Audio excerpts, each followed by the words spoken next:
शैलेश साहब हमारे साथ हैं। शैलेश भाई कैसे हैं?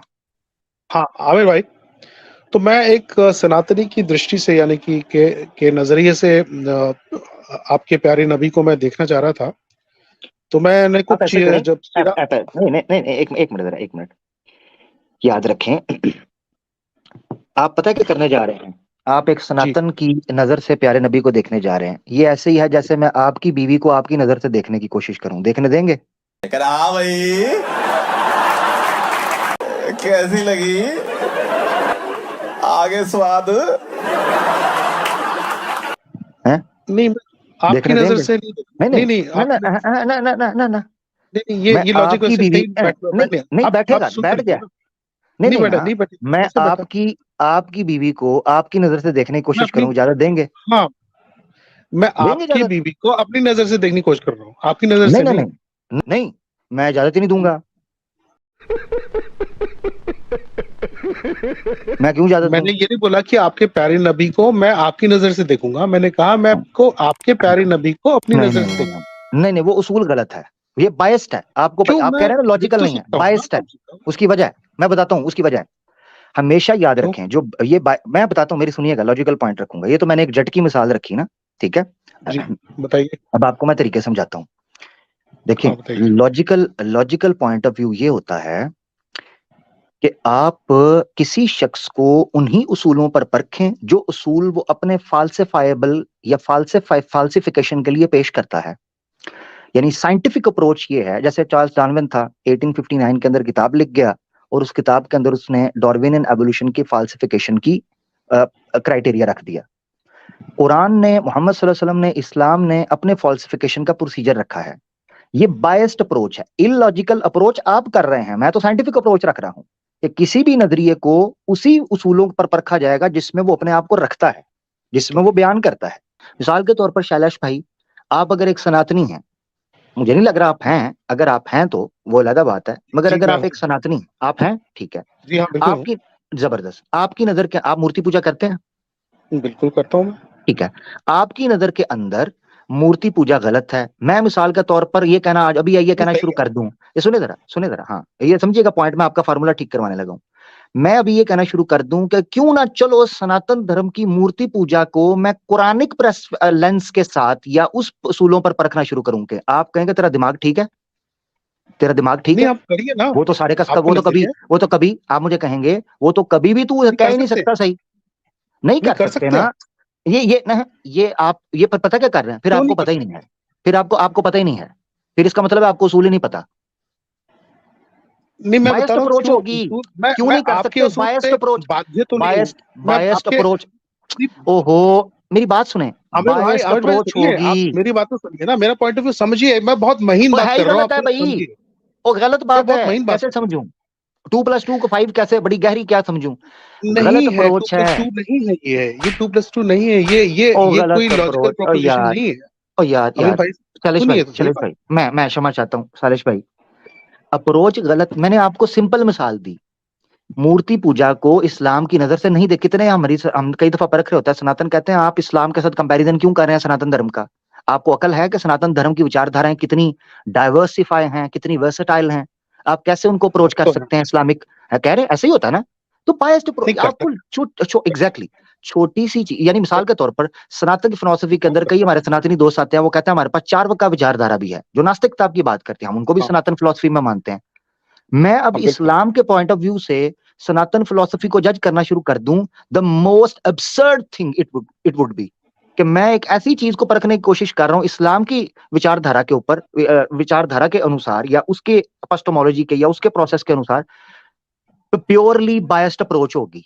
अच्छा चलिए आमिर आमिर भाई, मैं सिर्फ जानना चाह रहा हूँ कि देखिए, इस्लाम का जो है बुत परस्ती के ऊपर एक एक एक व्यू पॉइंट है ना? हम्म, है ना? बिल्कुल बिल्कुल। मैं ये जानना चाह रहा हूँ कि जब आप बोलते हो बुत परस्ती ऐसी होती है और ये गलत है, तो हम्म ये आपका व्यू पॉइंट आपका है ना? तो मैं एक सनातनी होते हुए ये कह सकता हूँ कि नहीं, आपका जो अवधारणा है यानी कि आपका जो कंसेप्शन है मूर्ति पूजा का, वो सेम नहीं है जो हमारा जो सनातनी का मूर्ति पूजा का है। बिल्कुल इसीलिए कह आप, सकते हैं, बिल्कुल कह मैं कह सकते हैं, सकता हूँ, बिल्कुल क्या कह कह सकते सकता हैं। हूँ, जैसे जैसे मैं बताता हूँ, सिंपल चीज है। ये एक बहुत बड़ी अवधारणा मतलब गलत है, क्योंकि ये है कि अगर मूर्ति को तोड़ देने से जो उनके माबूद होते हैं वो मर जाते हैं। वो बहुत सिंपल सी चीज है कि वो लोग मतलब कहते हैं ना हम इस्लाम ये में नहीं कि कहते, आप हम नहीं ये कहते। आप मूर्ति को क्यों पूजते हैं, क्योंकि ये तो ना आपका नुकसान कर सकता है ना फायदा दे सकता है, बिल्कुल आपके बिल्कुल ये हम माबूद जो कहते हैं, है ना, बिल्कुल ये कहते हैं हम ना। कहते हैं, हम तो बिल्कुल प्रश्न ये कहते हैं। उठता है कि क्या सनातनियों क्या मूर्ति को मानते हैं कि वो उनका फायदा या नुकसान नफा कर सकता है, कि कुछ और है उसमें? क्योंकि जबरदस्त जबरदस्त, इधर सनातनी रुकिएगा, इधर रुकिएगा। जबरदस्त जबरदस्त पॉइंट आ गया।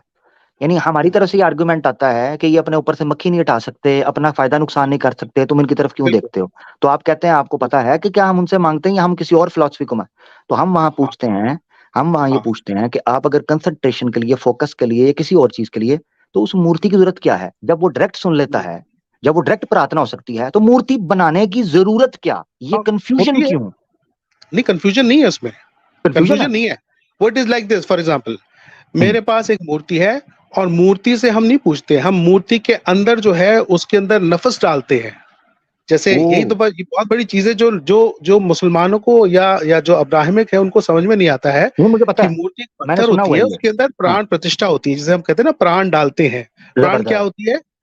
यानी कि जो कि जिसे नफस कह सकते हैं, नूर कह सकते हैं, ठीक है। हम्म तो हम नफस उसके अंदर डालते हैं, मंत्रों से उच्चारण करके सबसे पहले उसके अंदर उस जो देवी देवता की नफस है वो उसके अंदर आती है। हम्म उसके बाद फिर जो है उस देवी देवता की मूर्ति को जब सामने रहती है तो फिर हम उसका ध्यान करके हम्म उस नफस को जो है हम के थ्रू हम प्रार्थना करते हैं कि वो जो है जबरदस्त। हमको ये चीज दे या ये चीज ना दे। अब रुकिएगा, तो अब हम रुकिएगा, मूर्ति मैं से समझ नहीं, गया। आप मूर्ति हाँ, मैं समझ मूर्ति गया। तोड़ने से, सुनिए मैं थोड़ा सा बोलता हूँ, प्लीज प्लीज। मूर्ति तोड़ने से नफस नहीं मरता है उसका, ठीक है। हम्म अगर ये लगता है कि मूर्ति तोड़ने से वो हमारा माबूद जो है वो मर जाएगा, खत्म हो जाएगा, ऐसा हम्म, नहीं होता है।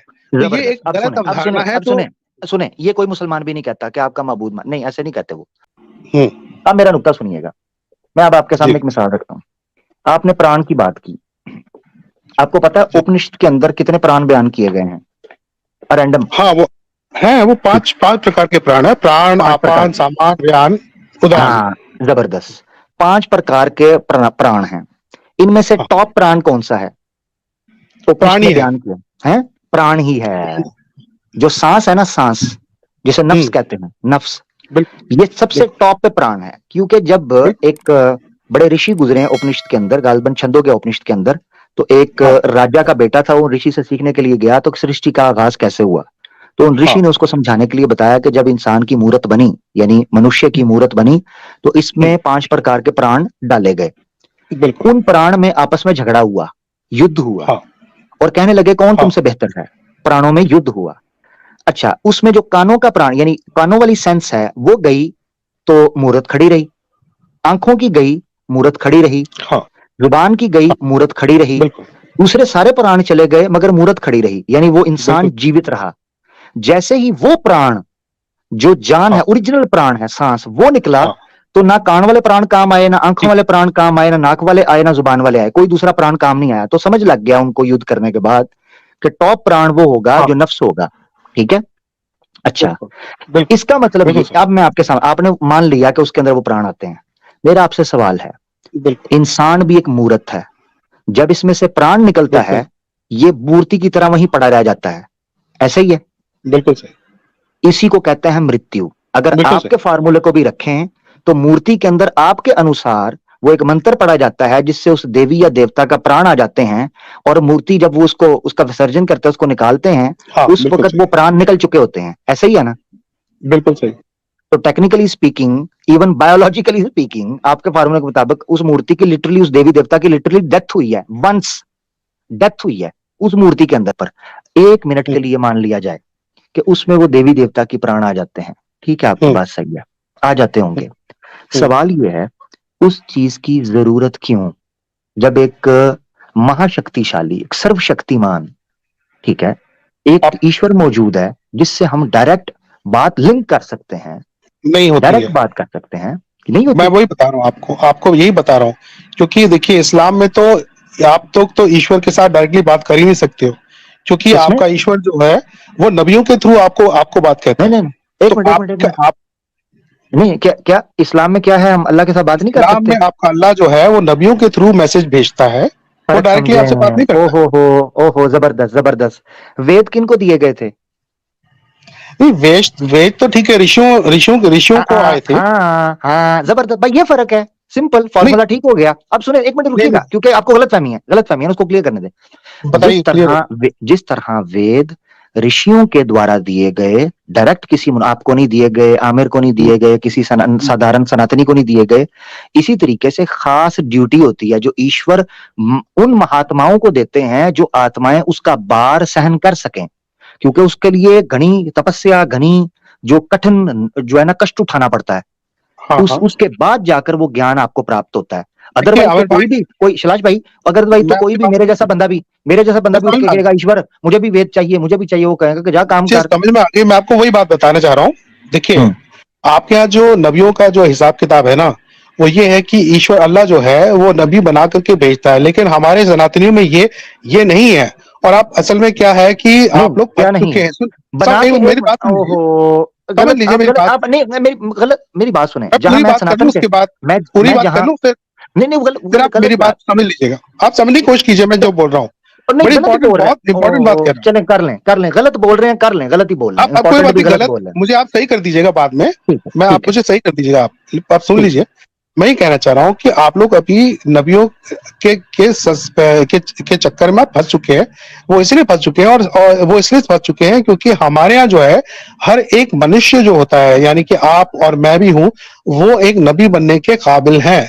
हमारे यहाँ कोई ऐसा स्पेशल कैटेगरी नहीं है कि वो सबसे पहले ऊपर से ही नीचे आएगा। वो हमारे यहाँ यही बहुत बड़ी चीज है कि हर एक मनुष्य जो है वो साधना करके, वो तपस्या करके ऋषि बन सकता है। और जैसे ही ऋषि बन सकता है, उसको वो चाहे तो डायरेक्टली जो है अल्लाह या ईश्वर से, परमेश्वर से डायरेक्टली कांटेक्ट स्थापित कर सकता है।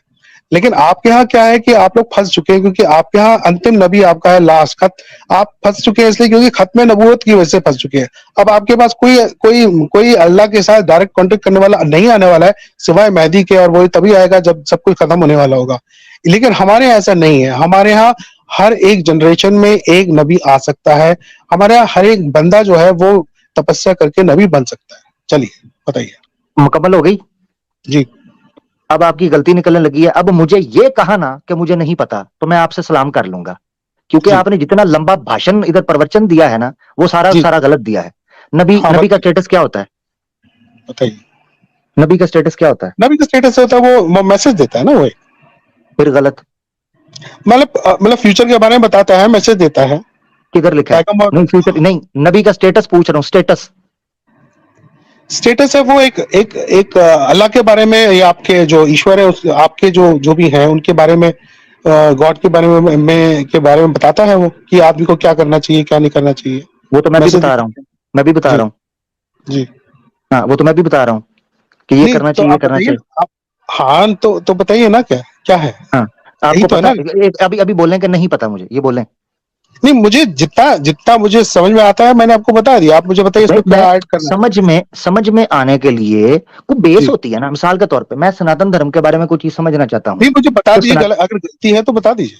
तो जब बताने लग, इसीलिए रोक रहा था उस वक्त। आप कह रहे थे मेरी बड़ी इंपॉर्टेंट बात जरा मुकम्मल कर ले दीजिएगा, बाद में ठीक हाँ कीजिएगा, हाँ, इसलिए मैं बता रोक रहा बता था कि दीजिए।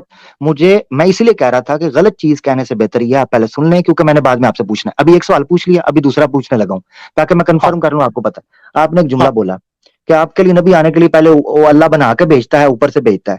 ये किस जगह हाँ। पे लिखा है कि आसमान से नबी उतरता है? नहीं, उतरता नहीं है। हाँ, किधर लिखा है? ऊपर से उतरता आता है। नहीं है, वो इंसानों में से ही नबूवत उसको मिलती है, लेकिन हाँ अल्लाह जो है आप नबूवत देता है। हाँ, नहीं देता है, ठीक है, आपने कहा ऊपर से आता है, इसका मतलब है ऊपर से तो नहीं ना आता, नीचे ही ऊपर होता है से ना। नहीं, बहुत सारे नबी ऐसे हैं जो कि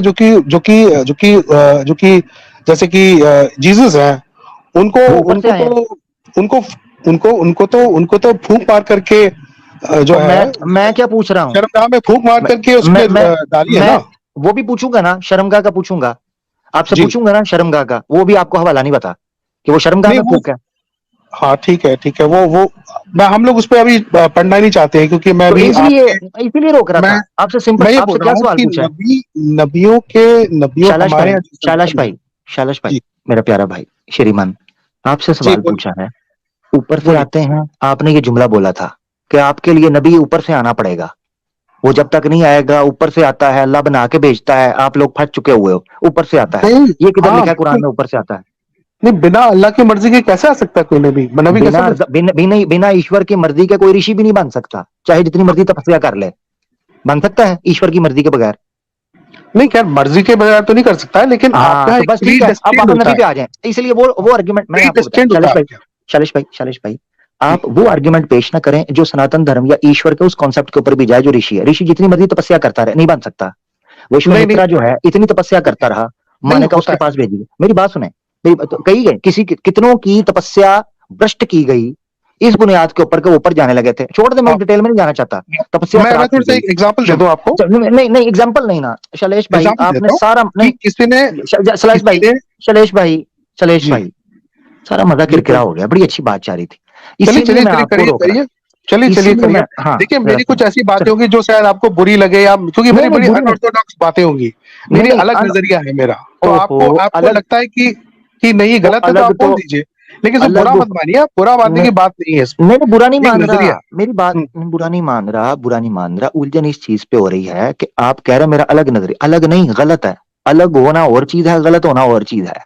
हाँ तो बताइए। आपने, हाँ मैं अब आपको बताता हूँ, आपसे मैं इसलिए पूछ रहा हूँ कि जब आप मुझे रोक कर कह रहे थे कि बड़ी इंपॉर्टेंट बात बताने लगा हूँ, मैं जी आपको जी। इसी वजह से रोक रहा था क्योंकि आपको बेसिक कॉन्सेप्ट का नहीं पता। जब नहीं, आप आपने मुझे ये जुमला, बताइए, हाँ आप अब मुझे मैं बताइए बताने लगा हूँ, कैसे कैसे गलत है। अब मैं आपको आप एक चीज फंसे हो बताना कि नहीं, देखिए, मुझे बताइए, कि हाँ क्योंकि आपके मैं, खत्म नबूवत का कंसेप्ट से आप फंस चुके हैं, हाँ जो मुझे लगता है। हाँ मैं आप सारा समझाऊंगा, सारा समझाऊंगा। सबसे पहले आपको नबी का पता होना चाहिए, फिर खत्म नबूवत आएगी। चलिए ठीक है, बताइए। खत्म नबी आता है पहले। आप मुझे ये बताइए। बताएं मिसाल के तौर पर शैलेश भाई, जी आप तपस्या करते हैं और ऋषि बन सकते हैं, ऐसे ही है? बिल्कुल बिल्कुल। आप उसको, आपने कहा ना कि हमारे हिंदुइज्म के अंदर नबी आ सकता है, हाँ, आपने कोई भी बोला नबी ना बन हमारे सकता है, यहाँ कोई कोई भी भी नबी नबी बन बन सकता है, सकती है। कोई भी नबी बन सकता है। आपने ये टर्म बोली, यही बिल्कुल। वजह थी जब मैंने आपसे सवाल पूछा कि आपको पता है कि नबी का स्टेटस क्या है। आप नबी की ड्यूटी बताने लगे, ड्यूटी में और स्टेटस में फर्क होता है। बताइए मुझे, बताइए। चलिए बताइए। मिसाल के तौर पर मैं आपके घर आता हूं, तो मैं कहता हूं ये क्या है, एक आदमी देखता हूं, आप कहता है मेरे ये फादर है, ठीक है, और हाँ। आप बताते हैं इनकी ड्यूटीज ये है, ये चीज फर्क होता है स्टेटस में और ड्यूटी में। अब मैं आ हम्म जाता हूं, आप मुझे ये बताएं, हिंदुइज्म के अंदर नबी आ सकता है आपने कहा, ठीक है, हम्म हम्म अच्छा, अब मुझे ये बताएं, मिसाल के तौर पे आप हैं, और जो आपने हम्म, फार्मूला रखा कि आप तपस्या करते हैं, ऋषि बनते हैं, यानी कि आप नबी, आपकी टर्म के मुताबिक आप नबी बन जाते हैं, ऐसे ही है, बन गए।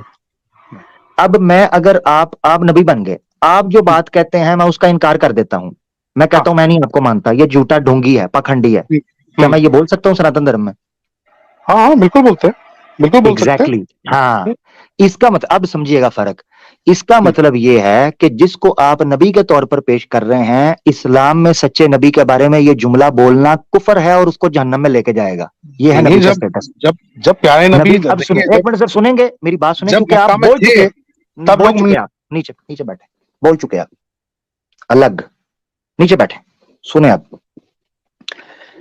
पंडित जवाहरलाल नेहरू ने 1930s के अंदर अल्लामा मोहम्मद इकबाल को खत लिखा और उन्होंने कहा कि क्या वजह है कि आप तो थोड़े से लिबरल, थोड़े मॉडर्न माइंड फील होते हैं, ठीक है, मैंने आपको तसल्ली, आपने मुझे एक बार कहा था, मैं बड़ी इंपॉर्टेंट बात करने लगा हूं, और आपने खच्चो खच चताली, झूठो झूठ चुताली, कूड़ कबाड़ कट्टा मिट्टी, गलत इंफॉर्मेशन इस्लाम की तरफ थोपना शुरू कर दी। मैं चुप करके सुनता रहा, बोंगियों पर बोंगी मारी। मैं बोलता हूं, बीच में लुच तलना शुरू कर देते हैं और कहते हैं बुरा मत माने, हाँ बुरा मत माने, मेरे सामने बैठ के मेरी बुराइयां ही करते जाएं, बुरा मत माने। ऐसे नहीं होता मेरा भाई शैलेश भाई, बड़ी अच्छी बात चल रही थी, मैंने आपको अच्छे से सुना था, आपको चाहिए था कि मुझे अच्छे से सुनते। जब मैं कह चुका था मुझे बात मुकम्मल करने दीजिएगा, बीच में बोलते हैं अफसोस के साथ। जब तक शैलेश भाई याद रखें, आप मुसलमानों के ऊपर भरमबाजी करते होंगे जहां आप होंगे, वो आपको सुनते होंगे, जब तक आप अच्छे से सुनेंगे नहीं, आपकी गलतियां दूर नहीं होंगी, वरना आप मुसलमानों और इस्लाम के बारे में इसी तरह गलत फहमियां लेके चले जाएंगे इस दुनिया से भी, सुनेंगे ही नहीं तो समझने के लिए सुनना पड़ता है, लुचने बीच में तलते हर थोड़ी देर बाद। अब सुने वापस, पंडित जवाहरलाल नेहरू जो थे, अल्लामा इकबाल को 1930s में खत लिखे और उनको कहा कि आप कादियानियों के बारे में जिन्होंने मिर्जा गुलाम अहमद कादियानी को नबी कहते हैं, इनके बारे में इतना स्ट्रॉन्ग स्टांस क्यों है आपका? आप इनको काफिर क्यों कहते हैं? अल्लामा इकबाल, डॉक्टर अल्लामा इकबाल ने 3 खत लिखे थे और उसके बाद एक छोटा सा रिसाला लिखा था, एक पंफलेट लिखा था, जो बाद में किताबी शक्ल के अंदर शाया हुआ, अभी पीडीएफ में मिल जाएगा। 1933 गालबन या 30s में करके कहीं लिखा था, अपनी आखिरी उम्र में। इस्लाम एंड अहमदिज्म, इस्लाम एंड अहमदिज्म, ये अल्लामा इकबाल की वो किताब थी। उसमें पंडित जवाहरलाल नेहरू को उन्होंने एक्सप्लेन किया कि हिंदू कभी भी मुसलमानों के कॉन्सेप्ट ऑफ प्रॉफिटहुड की इंपॉर्टेंस, सिग्निफिकेंस और उसके स्टेटस को समझ ही नहीं सकते, लिहाजा उनको पता ही नहीं है कि प्रॉफिटहुड क्या होती है, नबूवत क्या होती है। ये उस किताब के अंदर अल्लामा इकबाल ने नेहरू को लिखा। यही वजह है कि तुम, चूंकि नेहरू पंडित साहब, आप प्रॉफिटहुड को समझ नहीं सकते, इसीलिए आप कहते हो कि कादियानियों पर हाथ हल्का रखो, क्योंकि आपको पता ही नहीं इन्होंने जुर्म क्या किया है। अब आपको पॉइंट में जब बताना मकसद यह था कि नेहरू जो पंडित था, इतना बड़ा पढ़ा लिखा, हिंदुस्तान का, कांग्रेस का, उसको समझ नहीं आई, और आप आके आज कहते हैं जी हिंदू धर्म के अंदर हर दूसरा को नबी बन सकता है। आपको समझना चाहिए कि मुसलमानों के यहां नबूवत का कॉन्सेप्ट क्या है। मैं आपको बताता हूं। मैंने आपको एक मिसाल से समझाया। मैंने कहा आप हिंदुइज्म में तपस्या करके नबी बन सकते हैं?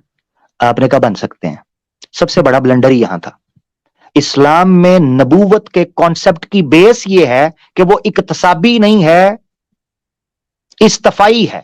आसान लफ्जों में बताता हूं, you can not ever earn prophethood.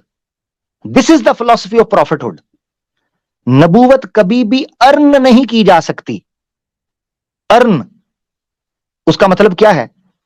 नबूवत तपस्या, कष्ट, रियाजत, इबादत और गारों में जाके पूजा करके कोई नबी बनना चाहे, हम उसको नबी नहीं मानते। इस्लाम में नबी खालिसतन अल्लाह की अता होती है। कोई बंदा यह नहीं कह सकता कि मैं चूंकि तपस्या कर रहा हूं, मैंने कष्ट किया है तो मैं नबी बन गया। इसका मतलब यह है कि जब आप ये जुमला बोल रहे थे ना, क्यों मैं रोक रहा था आपको? आप समझ रहे थे आमिर अकबार टोक रहा है, इंटरप्ट कर रहा है। इसलिए कर रहा था कि पता कुछ भी नहीं और तर तर तर तर तर, तो मैं विला नहीं बैठा कि मैं बोंगियां सुनूं। कि जब कॉन्सेप्ट ऑफ प्रॉफिटहुड का पता ही नहीं, पहला ब्लंडर यह था कि जब आपने कहा हिंदुइज्म के अंदर कोई भी नबी बन सकता है, आपको फिर पता ही नहीं नबी क्या है। कुरान में अल्लाह ताला कहते हैं, मुशरिकीन, आज के मुशरिकीन भी, ये शालाश भी मुशरिक में था ना, मूर्ति पूजा। तो सबसे पहला यह है, मुशरिकीन मक्का ने जब नबी पाक सल्लल्लाहु अलैहि वसल्लम ने नबूवत का ऐलान किया, तो उन्होंने कहा क्या अल्लाह को इन 2 घाटियों के बीच में कोई आला शख्स नहीं मिला था कुरैश में से, कि मोहम्मद बिन अब्दुल्ला सल्लल्लाहु अलैहि वसल्लम को चुन लिया, जबकि हम में फला मौजूद है, इतनी तपस्या, इतने कष्ट करने वाला, इनको नहीं चुना, इनको चुन लिया है। तो अल्लाह ताला ने पता क्या कहा आयत में? अल्लाह ताला फरमाते हैं, अल्लाहु आलमु हैसु यजअल रिसालतहु। ऐ अल्लाह के रसूल, इनसे कहें कि नबूवत कोई मन मर्जी का सौदा नहीं है कि तजदे पढ़ना शुरू कर दो, चिल्ले काटना शुरू कर दो तो मैं तुम्हें नबी बना दूंगा। नबी अल खालिस अल्लाह का इस्तफा होता है, अल्लाह का इंतखाब होता है। अल्लाहु वस्तफी इन्नल्लाह यस्तफी मिनल मलाइकती वर रिजाली। अल्लाह ताला चुनता है मलाइका में से और इंसानों मर्दों में से जिसे चाहता है रसूल। तो रसालत का पहला कॉन्सेप्ट इस्लाम के अंदर यह है कि यह इस्तफाई होता है, इक्तसाबी नहीं। यानी ये अल्लाह का हिबा होता है, अल्लाह का वहबी होता है, गिफ्ट होता है। यह नहीं कि कोई बंदा उठ के मैं चिल्ला काटू दे बन जाए। पहला ब्लंडर आपका यह था नबूवत के बारे में। यह मैंने इसीलिए अल्लामा इकबाल का हवाला दिया था कि कई हिंदू इस बात को समझ जाएं कि नेहरू को भी कोई नहीं पता था कि नबूवत का कॉन्सेप्ट क्या है, इसीलिए उनको पता ही नहीं चलता था कि कोई भी बंदा उठ के नबी क्यों नहीं बन सकता। क्या एतराज है अगर मिर्जा कादियानी ने नबूवत का दावा कर दिया तो इस्लाम को क्या टेंशन पड़ गई है? क्योंकि आप में नबूवत का कॉन्सेप्ट करप्ट हो चुका हुआ है, आपने उनको अवतार बना लिया है, आपको तो पता ही नहीं कि नबूवत क्या है। नंबर 1। नंबर 2 ब्लंडर आपका यह था कि मैंने आपसे एक सवाल पूछा, मैंने आपको यह चीज कही कि 1 मिनट के लिए शालाश साहब आप ये सोचें कि आप तपस्या करते हैं और आप हिंदुओं में नबी बन जाते हैं, ऐसे ही है? आपने कहा जी बिल्कुल बन जाऊंगा। मैंने कहा मैं अगर बीइंग अ हिंदू, नाउज़ बिल्लाह, इतना बेवकूफ अल्लाह मुझे कभी ना बनाए, नाउज़ बिल्लाह, अगर मैं बीइंग अ हिंदू आपको जो हिंदुओं के नबी बने हैं आपको बोलूं कि यह पखंडी या झूठा है, मैं नहीं तुझे मानता, विश्वास करता, तो क्या मैं नरक में जाऊंगा, स्वर्ग में जाऊंगा? तो आपने कहा कोई मसला नहीं, आप कह सकते हैं। यह आपका दूसरा ब्लंडर था। उसकी वजह पता क्या है? इस्लाम में जब आप अल्लाह की तरफ से सच्चे नबी को मान लेते हैं ना कि वो नबी सच्चा है, उसके बाद उसका इनकार करना कुफर है और जहन्नम में लेके जाता है। यह है इस्लाम में किसी रसूल की, किसी नबी की जो जन्वन हो, तकफीर करना, उसकी नफी करना ऐसे ही है जैसे आपने अंबिया का इनकार कर दिया है। यही वजह है कि इस्लाम मोहम्मद सल्लल्लाहु अलैहि वसल्लम को नबी रसूल मानने के साथ साथ आपसे पहले जितने अंबिया और रसूल गुजरे हैं सबको सच्चा और उन पर ईमान रखता है।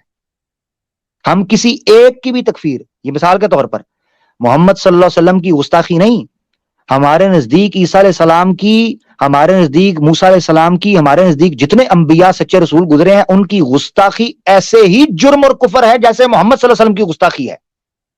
यह है फर्क। अब आपको पता ही नहीं। हमारे नजदीक नबी का इनकार करना बेअनी ही ऐसा है जैसे आपने अल्लाह का इनकार कर दिया है। कुरान में अल्लाह ताला कहते हैं वमन युतिअल्लाह वमन युतिअर रसूल फकद अता अल्लाह, जिसने अल्लाह के रसूल की अतात की, अल्लाह के रसूल की अतात की, वो ऐसे ही है जैसे वो अल्लाह की अतात कर रहा है। तो जिसने अल्लाह के रसूल का इनकार किया ऐसा ही है जैसे वो अल्लाह का इनकार कर रहा है। शैलेश भाई, इतनी बड़ी भोंगी मारने से पहले इस्लाम के कॉन्सेप्ट ऑफ प्रॉफिटहुड को समझ लें कि हम नबी कहते किसे हैं और नबी होता क्या है। एक चीज। दूसरी चीज समझ लें, आपने कहा नबी कहते हैं जो खबर देता हो। कैसी खबर देता हो? ऐसी खबर जिसका इनकार किया जा सके? नहीं। नबी की बात पर समेअना व अताना कहा जाता है। कुरान में अल्लाह फरमाते हैं फला व रब्बिका ला युमिनून हत्ता युहक्किमूका फीमा शजर बैनहुम। अल्लाह फरमाते हैं तेरे रब की कसम, ये मोमिन ही नहीं हो सकते जब तक तेरे लफ्जों, तेरे अहकामात और तेरी तालीमात के ऊपर सर तस्लीम खम ना कर लें, ये तब तक मोमिन ही नहीं हो सकते। तो तुम्हारे हिंदुओं के जो अपनी तरफ से सो कॉल्ड नबी, तुम्हारे हिंदुओं ने तो एडम सीकर को भी नबी बनाया हुआ है? इस तरह के हैं, इस तरह के हैं तो अपने जेबे में रखो, अपनी बोझी में रखो। इस तरह के नहीं हम मानते। पेट पुटो तो नबी निकल आता है तुम्हारे पास से। शान वाले होते हैं, मान वाले होते हैं, जलाल वाले होते हैं, हाँ, हुस्न और कमाल वाले होते हैं। कच्छा पहनकर कैमरे के आगे बैठने वाले नहीं होते।